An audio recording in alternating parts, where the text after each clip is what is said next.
રાષ્ટ્રીય બાળ સુરક્ષા આયોગ હવે ઉત્તરાખંડના તમામ જિલ્લા મેજિસ્ટ્રેટને દિલ્હી બોલાવવાની તૈયારી કરી રહ્યું છે, કારણ કે આયોગે દાવો કર્યો છે કે ઉત્તરાખંડમાં 400 જેટલા મદ્રેસાઓ ગેરકાયદેસર રીતે ચાલી રહ્યા છે અને જ્યાં હિન્દુ બાળકોને ઇસ્લામિક શિક્ષણ આપવામાં આવી રહ્યું છે।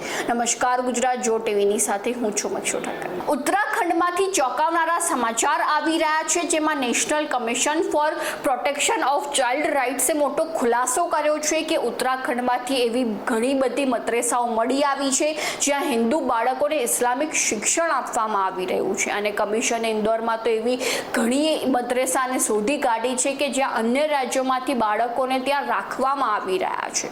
રાષ્ટ્રીય બાળ સુરક્ષા આયોગના અધ્યક્ષે પત્રકારો સાથે વાત કરતા જણાવ્યું કે શિક્ષણ વિભાગ અને લઘુમતી વિભાગની મિલીભગતને કારણે આજે ઉત્તરાખંડમાં 400 થી વધુ મદ્રેસાઓ ગેરકાયદેસર રીતે ચાલી રહ્યા છે। તેમણે વધુમાં જણાવ્યું કે આ ગેરકાયદેસર રીતે ચાલી રહેલા મદ્રેસાઓ પર પંચ દ્વારા મોટી કાર્યવાહી પણ કરવામાં આવશે। તો આવી જ નવી માહિતીને જાણવા માટે ફોલો કરો જો ટીવી મક્ષુ ઠક્કર।